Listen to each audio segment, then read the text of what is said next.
Hello, and a good morning, good afternoon, and a very good evening to you all, the good and wonderful people of the tube. Hope for today, hope you're feeling grand, and all is well in your world. Today's video, I want to talk about truss rods. This is kind of like part of, it's not really a series, but it's kind of part of that kind of the videos I've been doing on, like, you know, how to set up your guitars and, you know, intonation and that kind of thing. It kind of follows along with that, really. And truss rods are kind of like, well, they're massively important for one, but they're not something to be afraid of. There's a lot of people I've met in my time playing guitar who are, lack of a better word, scared of a truss rod. Scared of breaking it, scared of breaking the neck, over-tightening it, whatever. And it's not something to be afraid of, the truss rod. And it's something that you should really kind of like learn to just embrace and accept and be able to tweak it yourself when you need to, you know. Invariably, you don't really have to mess with the truss rod a great deal. On Mr. White here, the last time his truss rod was changed would have been when it got reframed, which is about 6 years ago. I haven't touched it since. The neck hasn't moved, you know. It's fine. You know, it's the same as a lot of my guitars. I don't really... Once the truss rod's where it needs to be, I don't really touch it. I mean, a lot of my truss rods I haven't touched in years. You know, if I think of like the truss rod on my my first ever guitar, my Washburn Maverick series, I don't think I've ever messed with the truss rod on that guitar. And that neck is just straight as an arrow still. And I've had that guitar for 20 years. Sorry, I do apologise. No, 21 years, technically. Nearly 21. And same with my Epiphone Les Paul as well, for that matter. I've never, ever... If somebody's messed with the truss rod on that guitar, it wasn't me, as far as I'm aware of. And the same goes Mr. White here. I've barely ever had to tweak a truss rod. I just don't really need to do it. All I do is just, when the strings are off, just make sure the neck's straight by eye, and that's it. So don't be afraid of the truss rod. Don't be afraid of what it is and what it does, because invariably, if it's set correctly, you'll barely, if ever, have to really mess with it. There are some people out there who literally tweak it every 5 minutes. And unless you're going through kind of crazy temperature changes, you don't really need to do that. That is definitely a problem if if like you're on tour with a guitar, say like this, and you're going from one climate to another climate, the neck is going to move. How much depends on whatever. And then yes, you will have to tweak it. But that's not many of us get the ability and thing to tour like some of these bands do. You hear of people like Iron Maiden and people like that who, you know, their guitars will need adjusting every gig. Of course they do. They're going all over the world. You know, if your guitar's at home 99% of the time or 100% of the time or whatever, you know, it will very rarely ever need changing, if need changing at all. Like I say, different climates, yeah. I mean, if you're going to take it places, obviously the neck's going to move. But invariably, don't worry about it too much. You know, the truss rod is not something to be worried about. And it's also important to learn what you like in a truss rod. One thing I will say is when a neck is backbowed, so basically what I mean by that is, when the neck goes like this and the headstock kind of like is aiming towards the floor, if it's like this, the guitar, and the neck's kind of going like that, that's not good. You don't want that. You know, you definitely don't want a backbow. At that point in time, the truss rod's far too tight and it needs to be slackened off so you can get some relief in there. Because what that'll do is just create a hump in the neck and it'll just sound rattly and crap. It'll play like crap, it'll sound like crap. I know there's a lot of people who recommend you have your neck perfectly straight all the time. And I know there's some people who like a bit of relief in their neck. And it's important to find out what you like. Me, I like relief in my neck. I do not like, for 1 minute, a guitar with a flat, straight neck. It kind of feels like the guitar's like this. Like that. It's really awkward. And I don't like the way the strings feel with that. It seems to stiffen up the guitar. It really feels weird to me. So what I tend to do is I tend to have the neck straight with no strings on it. So when the strings are off, I just sight the neck, just look down it, and make sure it's straight. I mean, you can use one of those straight edges if you want. I just use my eye. I've been doing it that long now. I kind of know what I want. I know what I need to see, and I know when things are straight and when things aren't. But if you do kind of like question it, you can always get one of those notched straight edges that people like Crimson Guitars and Stu Max sell, and you know they're really cool. I do have one for fret leveling, but invariably I just use my eye and go, yep, that looks straight to me. And what happens then is when I get the strings on, the neck will upbow a little bit. Not like, you know, banana. We're not talking like, you know, absolutely craziness here. But we are talking a little bit of relief. I doubt highly, you won't be able to see it on the camera, Pudachuke. It's a fisheye lens, so there's no way it'll just warp and look really weird. But Mr. White, like I say, he does have relief in the neck. All my guitars have relief in the neck. I just like it more. It's not drastic, it's not kind of crazy, but it's just enough. And like I said, I really do not like when necks are perfectly straight. A lot of people say, well, that's the best sound. It doesn't feel like it to me. Every time I've had a guitar with a perfectly straight neck, the sound feels weird to me. It feels like it's, again, uptight. But again, this is just my personal preference. And it comes back down to that thing of you need to find what you like. Not what somebody else likes or somebody recommends. Find out what you like. Experiment with the truss rod.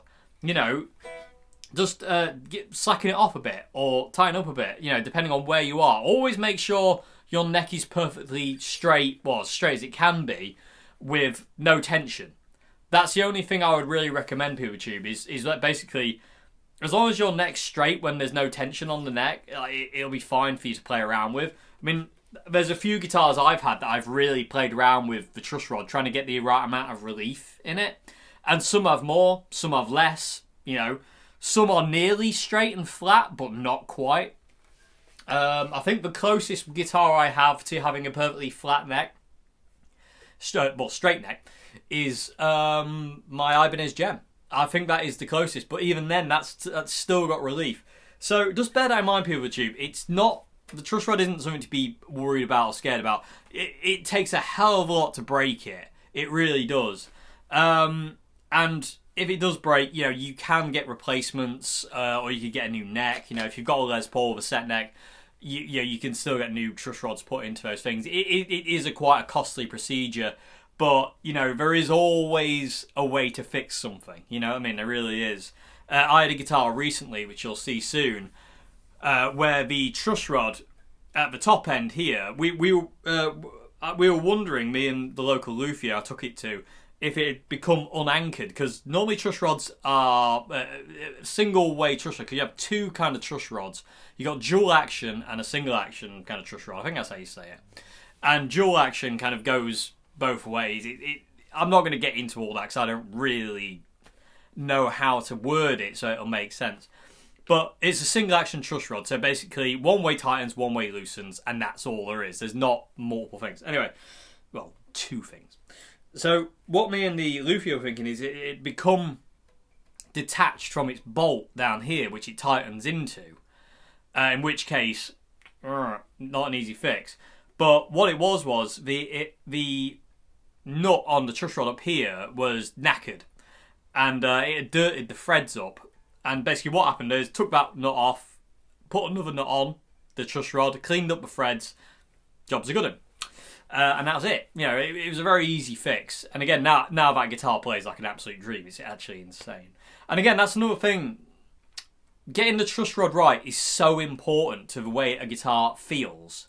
And feels to you. Again, I know I spout this a lot, PeopleTube, but it really is about you. It's not about what somebody recommends, somebody on YouTube recommends, or someone at your local guitar shop, or the local duck down the local pond recommends. It's about what you want and what you like. And what you like to feel.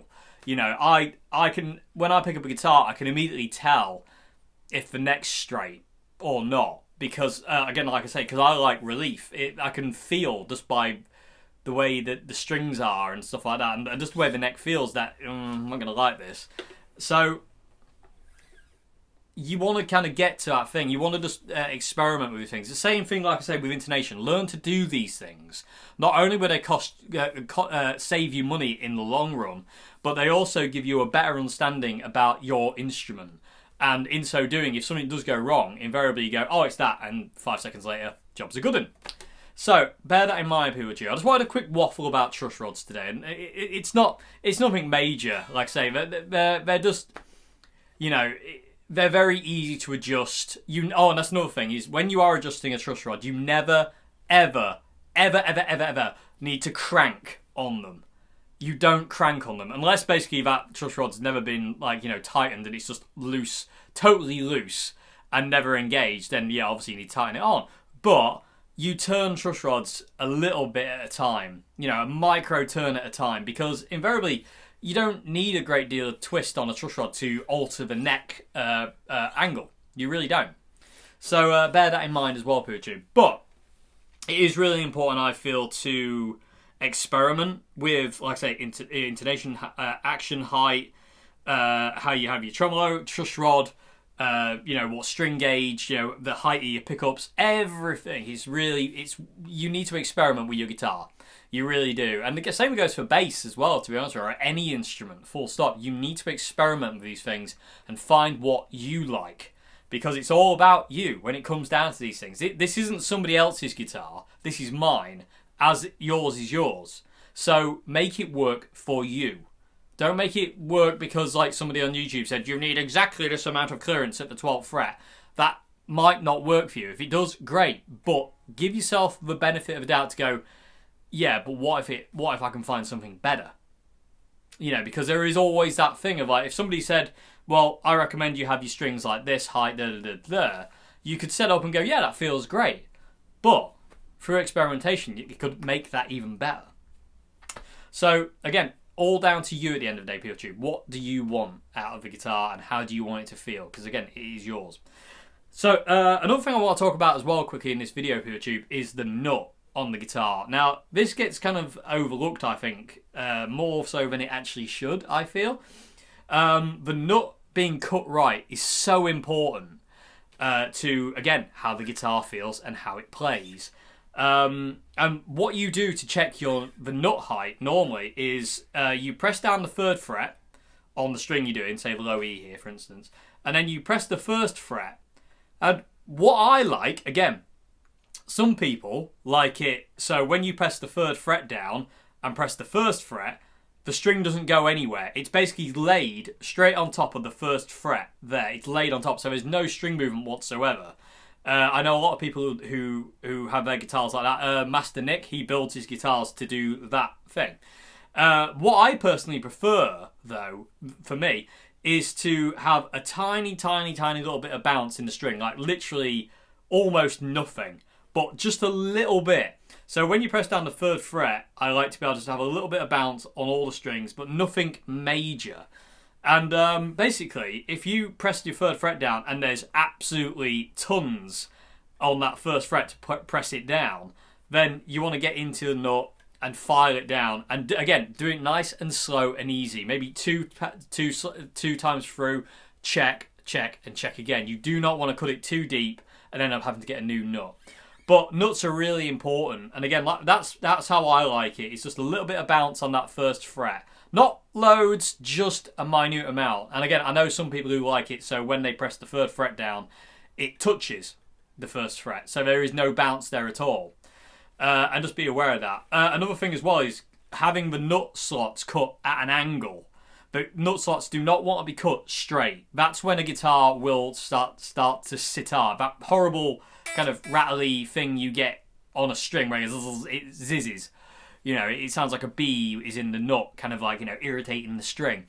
The angle, the nut slot angle always wants to be sloped down towards the machine heads, because that's where the string's going. It isn't going straight. So if you have your nut cut straight, what happens is the string goes through and then just kind of falls off the end. Whereas if it's like that, it flows off, basically. And that's what you want. So bear that in mind, Poochu. Anyway, yeah, that's it. That's it. But that is super important. Always make sure, you know, your nuts cut correctly. Euphemism 101 with Dave Simpson. And also, you know, truss rod, find what you like. Do you like a lot of relief? Do you like a minimal amount of relief? Do you like no relief? Do you like the neck flat? You know, the only thing I would recommend is not having your neck in a backbone. You do not want your neck and a backbone. That is bad. It just makes the guitar... You can still play the guitar. It's fine to play the guitar. It just sounds rubbish, and your guitar's just like, what? What are you actually doing to me? It gets all angry at you. So bear that in mind. So I always recommend it's either straight or up bowed with relief. You don't want a backbone in the neck. So yeah, anyway, like I say, there will be times when you will have to adjust truss rod and do nuts and adjust intonation and string height and pickup height, and change out pots and select switches and change tremolo springs and all this kind of stuff. There will come a time, if you have the guitar long enough, where that is a thing you'll have to just do. But if you learn to do all these things yourself, like I say, it'll cost you, it'll save you. Why do I keep wanting to say cost? Anyway, Dave, you're an idiot. I know, Dave. Anyway, it will cost you less. It'll save you money, basically. And I really do recommend it because, again, you get to learn more about your instrument that way as well. You really do. You get to learn so much more. And I say, if somebody takes your guitar and they alter something on it by, either by accident or on purpose, and you get that guitar back, and it's like, ooh, you know immediately how to reset it. So in 5 minutes flat, you can have the guitar back to how you like it. So just bear that in mind. Anyway, people, I hope this has been somewhat informative. As usual with these kind of videos, I feel like I'm just talking nonsense. But hopefully there's something in there you can kind of take away and hopefully make some kind of sense. But like I say, do not be afraid of a truss rod. Don't be afraid of learning to do anything on the guitar. They're very hardy things. You can't just break a guitar. It takes a lot to break these things. It really does. Just watch people like Kurt Cobain and Yngwie Malmsteen trying to smash guitars. Look how hard it is for them sometimes. But they are very hardy things, guitars. Even cheap ones. As long as you're careful and you take your time and don't ever do anything drastic. Turning things drastic, over tightening things drastically, or anything like that. As long as you're not doing anything like that, you'll be alright. You'll be alright. So, yeah, anyway, I hope this video has been somewhat informative, YouTube. As usual, the fear is near. And, I hope there's something in this you can take away. It's very easy to do all this stuff. It really is, and it's fun. It really is fun, and it's easy, and it's worth doing. Anyway, YouTube, thank you very much indeed for watching. I'll see you again. If you like the videos I do on this channel, please consider becoming a patron at Patreon. Links to that are down there in the description box. As well as links to my Bandcamp, where you can listen to me music. Other than that, thank you very much indeed for watching, and goodbye now. Again, and remember, never be afraid of your truss rod. And always make sure your nut is cut correctly. Somewhere Rick Mail's laughing at me.